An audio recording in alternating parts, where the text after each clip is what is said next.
안전한 농업, 안전한 농촌. 여러분, 안녕하세요. 농업인들의 건강과 안전을 책임지는 여러분 안녕하세요의 신하영입니다. 근데 영롱 씨가 왜 안 보이죠? 영롱 씨! 추워. 너무 추워. 저 여기 있어요. 고추대 걷어내는 작업을 하느라 좀 늦었어요. 평소라면 거뜬한 일도 날이 추워서 손끝까지 꽁꽁 어니까 어렵더라고요. 아, 그랬군요. 겨울이면 한겨울한 농촌의 모습을 떠올리는 분들도 많으시겠지만 자세히 들여다보면 결코 그렇지 않습니다. 고추대 뽑기나 비닐 제거 작업 등 봄맞이 준비를 하는 시기이기도 하고 또 지역에 따라 논보리 같은 겨울 작물을 심기도 합니다. 또 딸기, 풋고추 등 겨울 하우스 작물을 생산하는 시기도 바로 지금이죠. 우리 농업인분들 이 추위 속에서 작업하시느라 얼마나 힘드실까요? 그래서 저는 오늘만 오기를 기다렸습니다. 우리가 뭔가 도움을 드릴 수 있을 것 같아서요. 맞습니다. 자, 그래서 준비했죠? 우리 농업인들의 안전하고 건강한 겨울나기를 위한 알찬 꿀팁! 지금부터 시작합니다.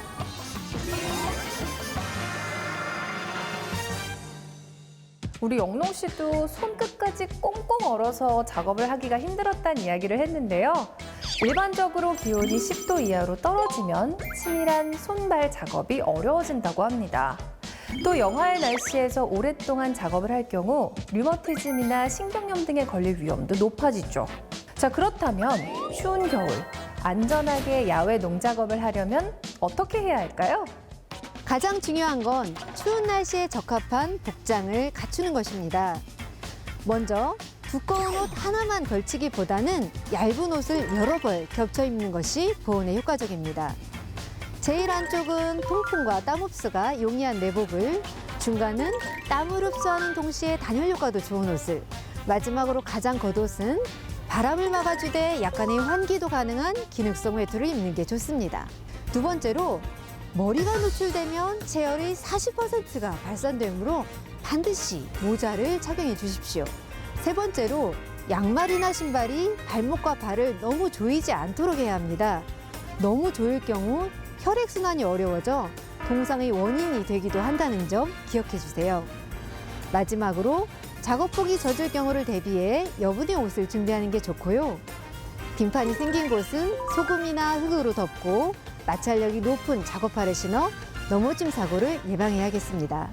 영롱 씨, 이외에도 몇 가지 더 알려줄 게 있다고요? 네! 농작업을 할 때 공복 상태는 금물입니다. 단백질과 지방질을 충분히 섭취해 주시고요. 더운 물이나 따뜻한 음식을 작업 중간중간 먹어가면서 몸을 녹여주세요. 또 고혈압, 류마티즘, 신경통이 있는 분들은 한림 작업이 위험할 수 있으니까 피하는 게 좋습니다. 겨울철은 야외뿐만 아니라 시설 내에서의 작업이 많은 시기이기도 합니다. 이때에도 우리 농업인분들이 꼭 지켜야 할 사항이 있다고 하는데요. 함께 알아볼까요? 겨울철에는 시설 안과 밖의 온도차가 커서 농업인들이 감기에 걸리기 쉽습니다.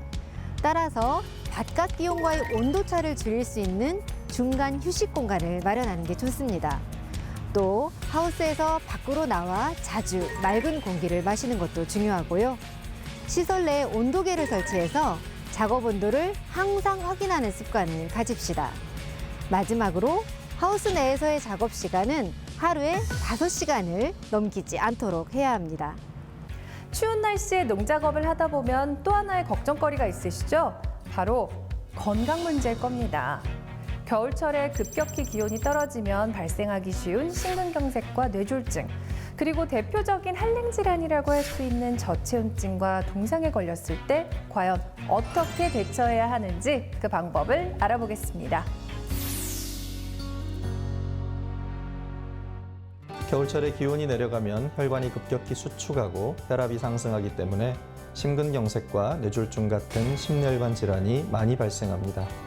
특히 뇌졸중의 50%, 심근경색의 30%는 고혈압 때문에 생기므로 고혈압이 있으면 겨울철 건강관리를 더욱 신경 써야 합니다. 심혈관 질환 발생을 예방하려면 체온을 유지하는 게 중요합니다. 외출할 때는 따뜻한 외투는 물론 모자, 장갑, 목도리를 꼭 챙겨야 합니다. 기온이 급격히 떨어진 날에는 실외 작업은 삼가하는 게 좋고 꼭 해야 한다면 이른 아침보다는 기온이 상승한 낮에 하는 게 혈압 상승을 피하는 방법입니다. 갑작스런 가슴 통증이 30분 이상 지속되거나 호흡곤란, 식은땀, 구토, 현기증 등이 나타날 때 심근경색을 의심해야 합니다. 또한 갑작스런 얼굴, 손, 팔, 다리의 한쪽 마비, 언어장애, 어지러움, 시야장애, 심한 두통 등은 뇌졸중 증상입니다. 심근경색과 뇌졸중의 증상을 미리 알고 있다가 본인이나 가족, 주변에 환자가 발생한 경우 즉시 119에 도움을 요청하는 것이 가장 중요합니다. 예방과 관리를 위해서는 평소 정기적으로 혈압, 혈당 및 콜레스테롤 수치를 체크하고 금연, 절주, 규칙적인 운동 등 건강생활 수칙을 지키는 것이 필요합니다. 저체온증이란 체온이 35도 이하로 떨어진 상태를 말하는 것으로 오한, 빈맥, 과호흡 등의 증상이 찾아오다가 심할 경우 심정지까지 이르게 됩니다. 이럴 경우 최대한 빨리 환자를 따뜻한 장소로 이동시켜 젖은 옷을 벗기고 따뜻한 담요 등을 덮어 체온을 유지시켜 줍니다. 이때 체온 소실의 50% 이상이 머리를 통해 일어나므로 환자의 머리도 감싸줘야 합니다. 환자가 의식이 있다면 따뜻한 물이나 음료를 먹이고 만일 의식이 없거나 심정지 상황이면 즉시 119에 연락해서 도움을 요청하고 심폐소생술을 실시합니다. 동상이 발생했을 때 가장 먼저 해야 할 일도 환자를 따뜻한 곳으로 이동시키는 것입니다. 손상된 부위가 외부의 물리적 자극을 받지 않도록 보호하는 게 좋기 때문에 손상된 발로 서거나 걷는 것도 피해야 할 행동입니다. 마찰을 통해 열을 내면 오히려 동상 부위가 더욱 심하게 손상될 수 있습니다.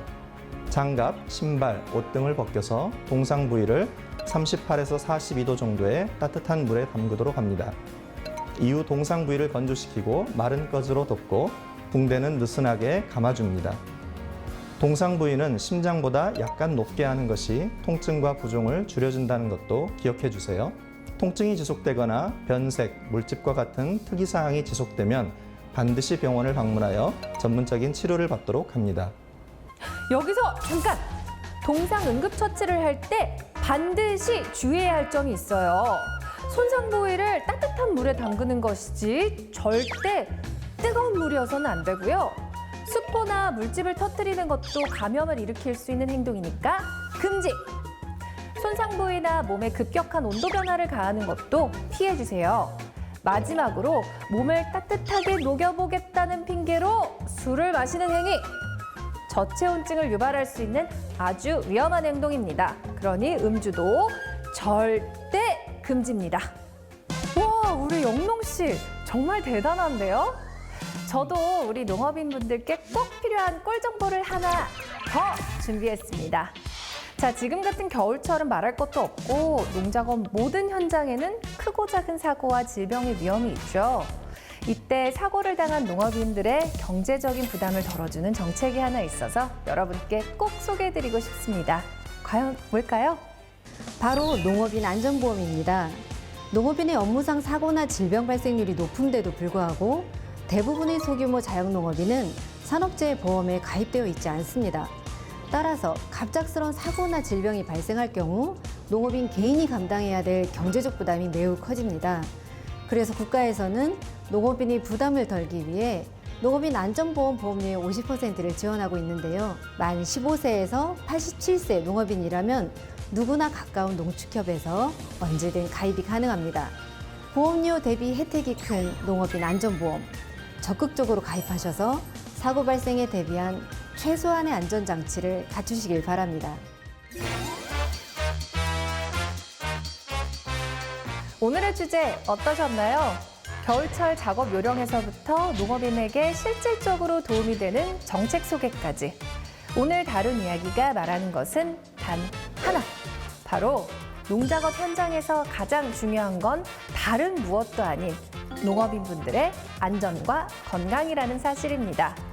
그리고 이를 위해서는 농업인분들의 꾸준한 실천과 의지가 꼭 필요하고요. 그리고 아영 씨랑 저는 농업인분들께 전달할 유용한 정보를 찾아서 열심히 달려야 하고요. 그쵸? 맞습니다. 자, 다음 시간에는 영롱 씨 말처럼 더 유용한 정보를 모으고 모아서 여러분 곁으로 찾아가겠습니다. 항상 안전농업 잊지 마시고요. 그럼 여러분 다음 시간에 만나요. 안녕!